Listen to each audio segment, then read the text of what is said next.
Bienvenue dans ce tutoriel destiné aux nouveaux saisonniers travaillant en silo. Dans ce tutoriel, nous verrons les 4 différentes procédures de fonctionnement du logiciel Projection. Il est important lors de l'agréage que vous sachiez réaliser celle-ci sans faire d'erreur, car cela peut entraîner des problèmes de stock et de vente pour les céréales. Ce tutoriel sera en 4 parties.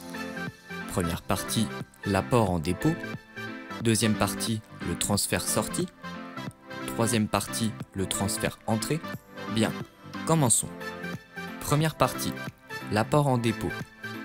Premièrement, un apport est une réception provenant des exploitations agricoles livrée par un agriculteur ou un transporteur. Petit 1. Pièce. Sélectionnez le type d'apport dans Opération.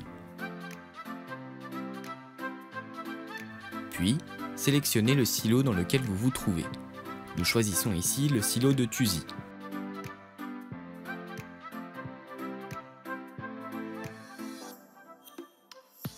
Enfin, veillez à ce que la date de pièce soit en juillet pour les cultures d'été et septembre pour les cultures d'automne et d'hiver. Dans le cas présent, nous choisissons juillet. Petit 2. Apporteur.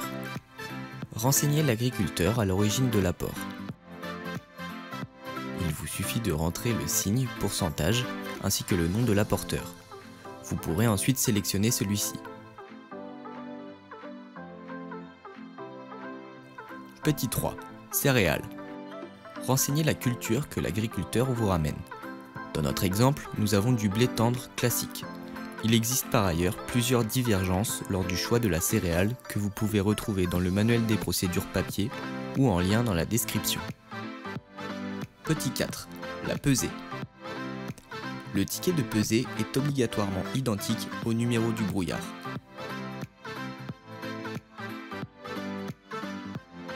Saisissez ensuite le poids brut et la tare. Les poids livrés et poids normés se calculent automatiquement. Puis, rentrez les résultats de vos analyses vues précédemment dans la vidéo agréage.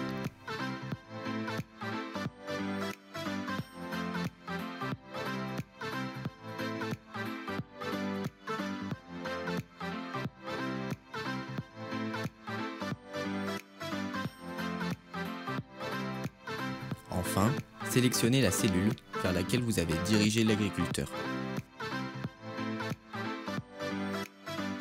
Petit 5.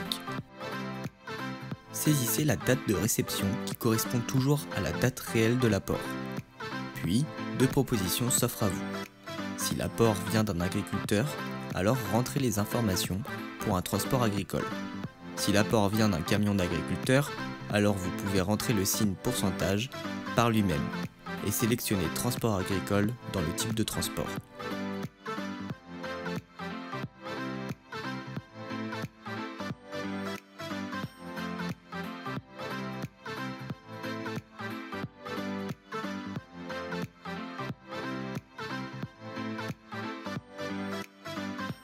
Petit 6.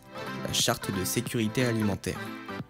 Une fois ces étapes réalisées, validez la saisie et vous pourrez rentrer les informations sur la sécurité alimentaire. Dans notre exemple, l'agriculteur n'a pas utilisé de produit de désinsectisation et la céréale présente dans sa benne était de l'orge. Petit 7. Validation et impression. Valider et le bon récapitulatif apparaît. Profitez-en pour le visualiser et contrôler les informations saisies. Imprimez le bon en 2 exemplaires minimum et augmentez le nombre de copies dans le cas d'échantillonnage ou besoin d'un exemplaire pour le transporteur. Maintenant que l'apport en dépôt semble acquis, passons au transfert sortie. Un transfert sortie est réalisé lorsque la marchandise se rend d'un site Néolis à un autre site Néolis ou bien vers un silo de stockage externe. Petit 1. Le menu. Sélectionnez Stock dans le menu et Transfert sortie. Petit 2.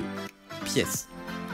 Sélectionnez l'opération Transfert intersilo, puis le silo dans lequel vous vous trouvez. Nous choisissons ici le silo 610 de Chaunet.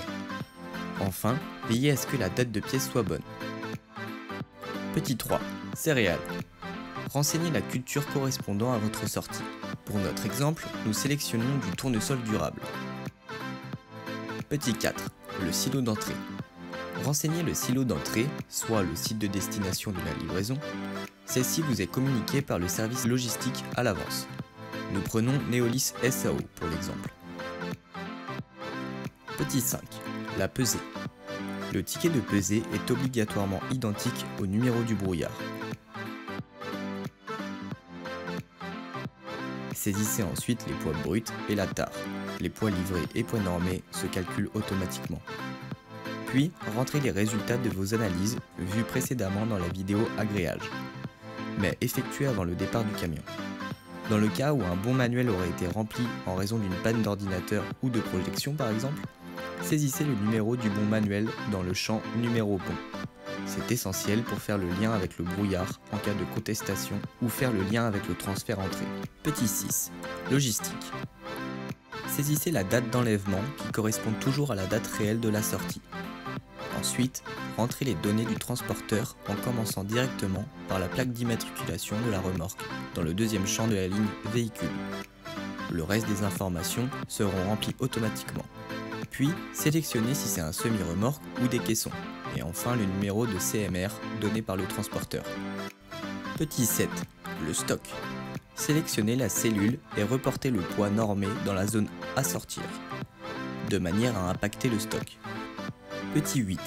Validation sécurité alimentaire et impression.